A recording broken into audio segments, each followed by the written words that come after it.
On the 17th of September 2022, a modified Boeing 747 dropped out of the sky over central India, carrying the strangest cargo that aircraft had ever held. 8 cheetahs.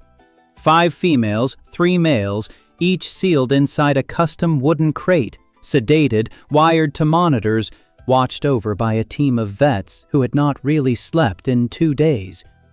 They had been flown roughly 8,000 kilometers from Namibia in southern Africa out across the Indian Ocean through an entire night just to reach this one runway. The plane had a tiger painted on its nose. The cats rode up front near the cockpit so the crew could keep an eye on them.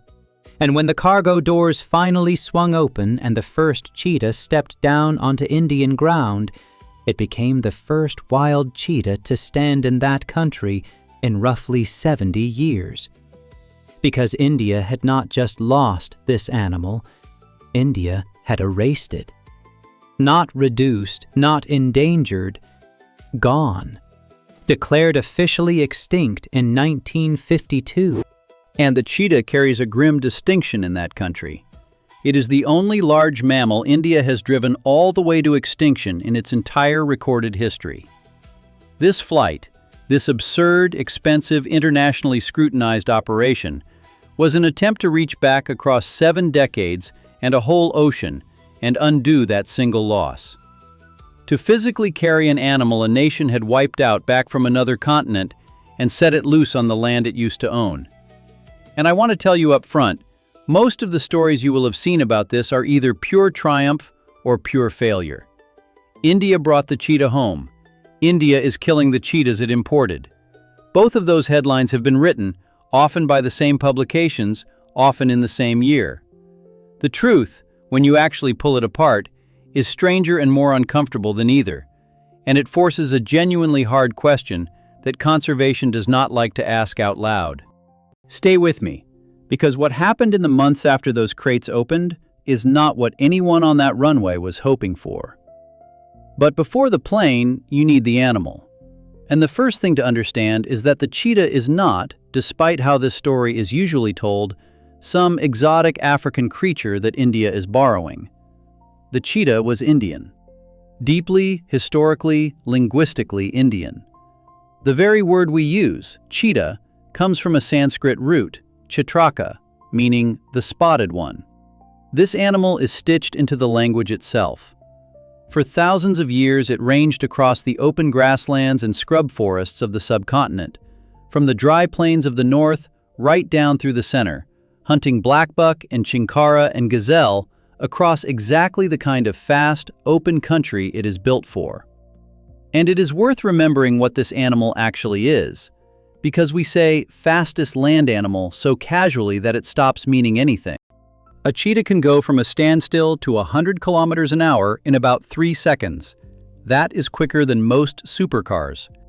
At a full sprint, it hits speeds of well over 100 kilometers an hour, its spine flexing like a spring, its semi-retractable claws half-gripping the earth like the studs on a running shoe. It is not built like the other big cats. It does not ambush and overpower. It runs things down in the open, in daylight, in a 30-second burst of the most extreme athleticism in the entire mammal world. And that need for open ground, for space and speed and prey it can chase, is going to matter enormously later in this story. For most of Indian history, this cat lived alongside people, and not always as an enemy. Indian royalty kept cheetahs for sport, for what was called coursing, using trained cats to chase down blackbuck across the plains. The Mughal Emperor Akbar in the 16th century is said to have kept an enormous stable of them. By some accounts, more than 1,000 cheetahs across his reign. They were status, they were spectacle, they were prized. And here is the first crack in the story, the first quiet warning of what was coming. In all those years, across all those hundreds of captive cats, the royal collections almost never bred them. The cheetahs that filled the emperor's courts were not raised there. They were caught, taken from the wild again and again, generation after generation, to feed a demand that captivity could not sustain on its own. And that is the first wave of the collapse. Because every cheetah trapped for a nobleman's hunt was a cheetah, very often a breeding-age adult, pulled straight out of the wild population. For centuries, this was a slow, steady drain on the very animals the species needed to keep itself going. It did not look like extermination. It looked like tradition. But you cannot keep skimming the breeding stock off the top of a population forever without the whole thing thinning out beneath you. The second wave was the gun. As firearms spread and as the colonial era brought a culture of trophy hunting and bounty killing, the cheetah went from a prized hunting partner to a target. It was shot for sport, shot as vermin, shot simply because it could be. Photographs survive from the first half of the 20th century of hunters, Indian and British alike, posing over dead cheetahs. An animal that had survived coursing for 1,000 years could not survive the rifle. And the third wave was the one that finishes almost every story like this. The land itself changed. The open grasslands the cheetah depended on were carved up for agriculture, grazed flat by livestock, settled and farmed and fenced. And as the grasslands went, so did the prey. The black buck and gazelle the cheetah chased were hunted and squeezed into smaller and smaller pockets. A predator that needs wide-open country and abundant, fast prey simply had nowhere left to run. Persecution thinned them, the rifle hammered them, and habitat loss pulled the floor out from under whatever was left. By the 1940s, there was almost nothing left to lose. The most commonly told account, and it is a haunting one, is that the last 3 wild cheetahs in India were shot in 1947 by a single ruler, picked off at night in the beam of his car headlights in one sitting. 3 animals, possibly the last of their entire kind in the country, gone in a single evening. A few scattered sightings were reported in the years after, but nothing held up. And in 1952, the newly independent government of India did something no government enjoys doing. It formally declared the cheetah extinct within its borders. A species that had hunted that land for tens of thousands of years, that had given its name to the language, was officially, administratively, gone. Now, here is where this story gets genuinely complicated, and where I need to be honest with you about something the celebratory version tends to skate straight over. The cheetah that went extinct in India was a specific animal, the Asiatic cheetah, a subspecies that once ranged from India across Iran and the Middle East. And the Asiatic cheetah is not what landed on that runway in 2022. Because the Asiatic cheetah is, today, one of the rarest large cats on the planet. It survives in exactly one country, Iran, and the most recent estimates put the entire wild population at somewhere around a dozen animals. 12, possibly fewer. A subspecies hanging by a thread so thin that Iran was never going to hand any of them over, and frankly, could not have spared a single one without risking the lot. So India faced a hard choice. The original animal was effectively unobtainable and far too endangered to touch. What it could get, from Namibia and later from South Africa, was the African cheetah, a different subspecies.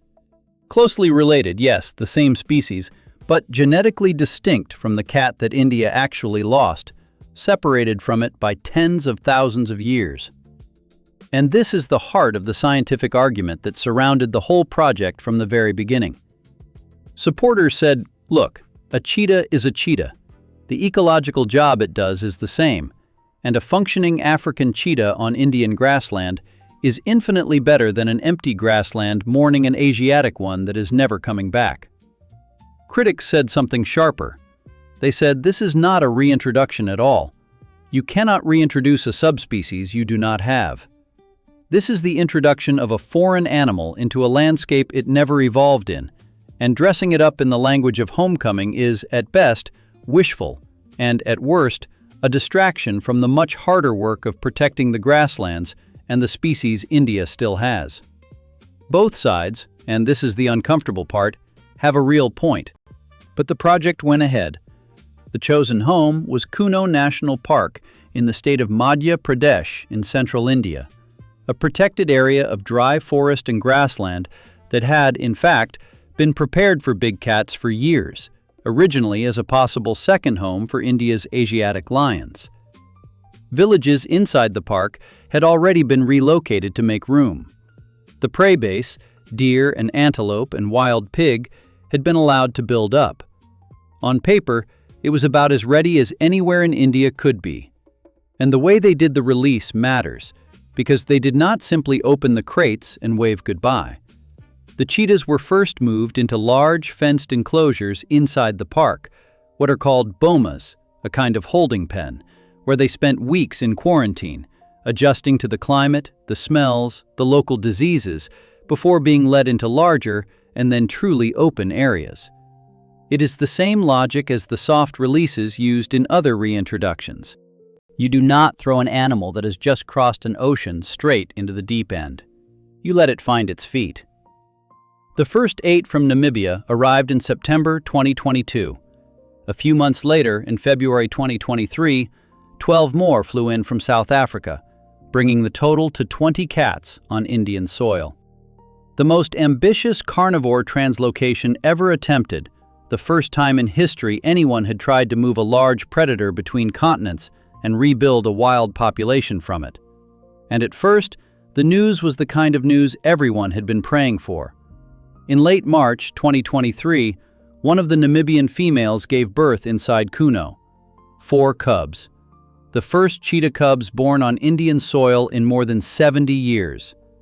Think about what that meant to the people who had bet their careers on this. A female that had been born in Africa, flown across the world, released into a strange land, had settled in enough, felt safe enough, to do the single most vulnerable thing an animal can do: raise young. For a few weeks it looked like vindication. It looked like the homecoming the headlines had promised. And then this story turned. Hard. In the way these stories so often do once the cameras have moved on. The first blow came from the weather. The Indian summer of 2023 was brutal, and these cats had come from the southern hemisphere, where the seasons are flipped. Their bodies were on the wrong calendar entirely. The heat in Kuno climbed past anything the cubs could handle.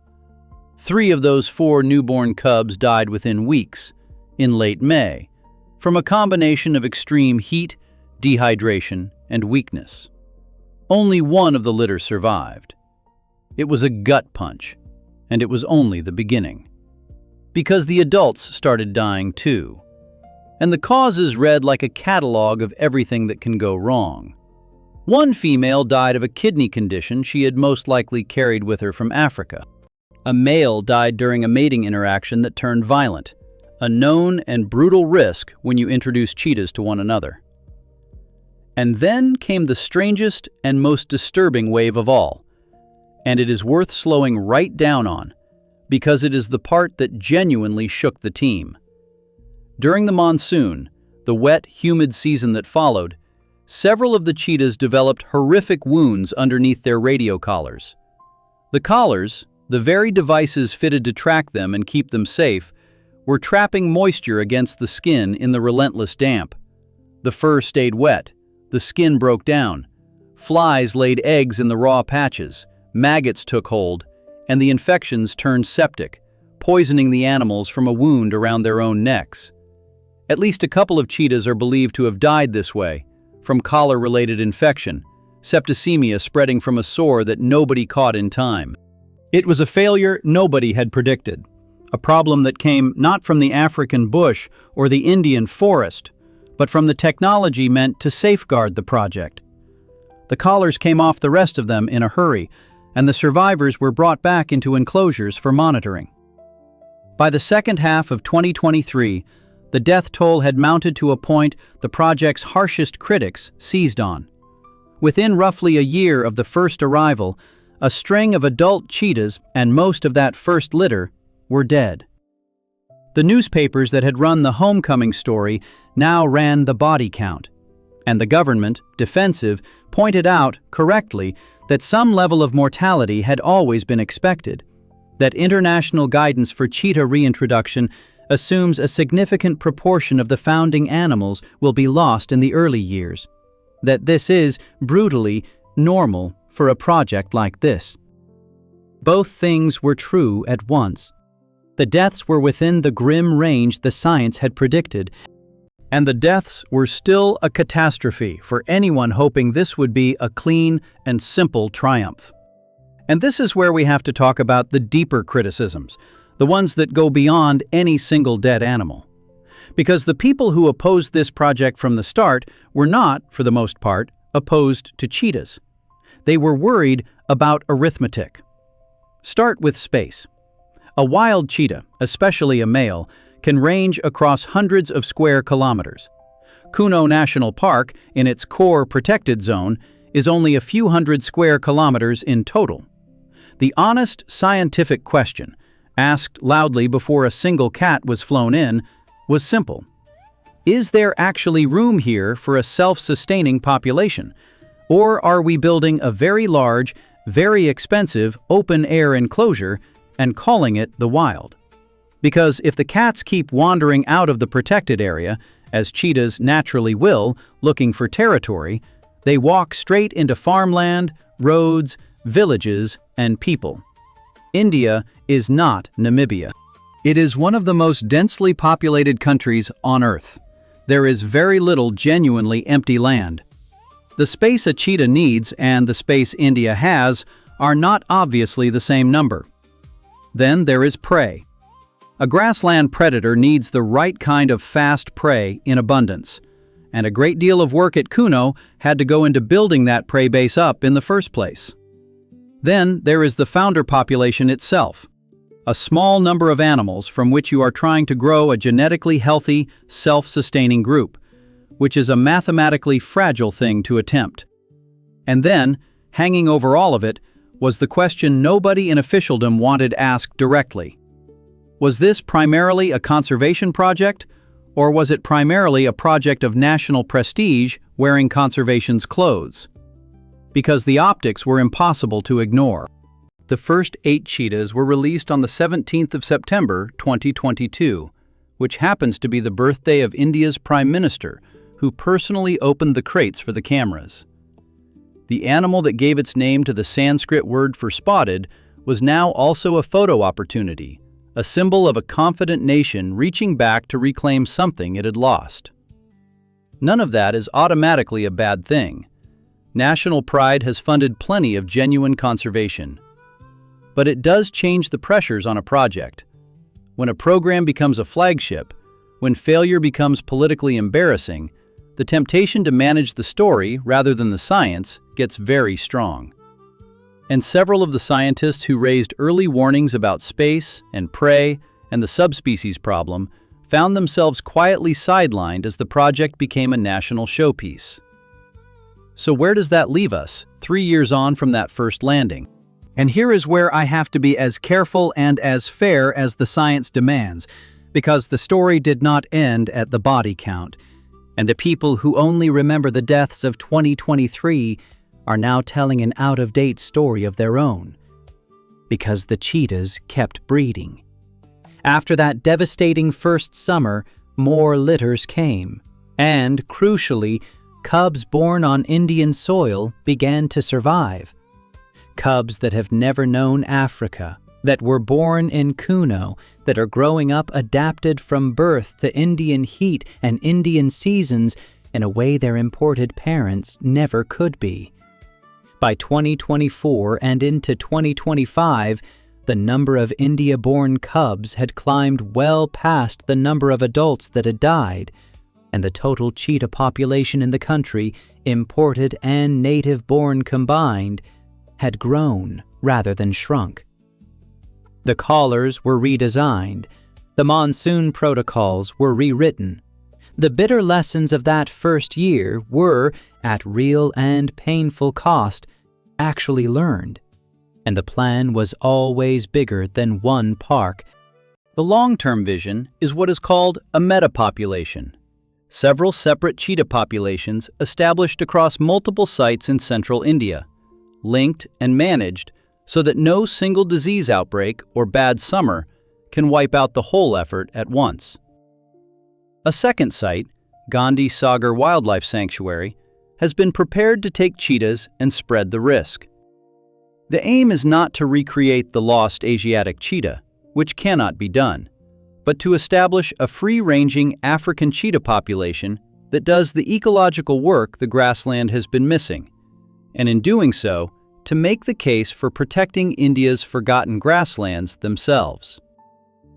That dry, scrubby, unloved open country that almost nobody campaigns to save, and that has been vanishing even faster than the forests. And that, in the end, is the thing I keep turning over about this whole story. Because it does not fit neatly into either box. It is not the clean miracle the launch wanted it to be. And it is not the total failure the obituaries of 2023 made it out to be. It is something messier, and I think more honest. It is what real conservation almost always looks like when it is attempted at the very edge of what is possible. Expensive, politically tangled, marked by genuine loss, run by people making real mistakes and then correcting them in public, under enormous pressure, with animals' lives on the line. You can hold two thoughts at once here. You can believe the science was right to warn about the space, the prey, the densely populated land, and the awkward fact that this is not the cheetah India actually lost. And you can also feel something stir at the sight of a spotted cat, an animal whose name is woven into the oldest layers of that nation's language, running across Indian grassland again for the first time in living memory, with cubs at its side that were born on that very soil. Both of those things are allowed to be true. What this story really asks is a question that conservation in the 21st century cannot avoid for much longer. When we have driven something to extinction, when the original is gone beyond any hope of recovery, how far should we go to put something back in its place? Is a close relative, flown across the world at vast expense, a genuine act of repair? Or is it a comforting substitute that lets us avoid the harder, slower, less photogenic work of protecting what we still have before it goes the same way? India has bet, publicly and expensively, on the first answer. And the spotted cats now raising cubs in the grasslands of Madhya Pradesh are the living, breathing, deeply uncertain test of whether that bet pays off. If this story moved you, or unsettled you the way it did me, I would genuinely like to know where you land on it. Do you think flying an animal across the world to replace one we wiped out is real conservation, or is it something else? Tell me in the comments.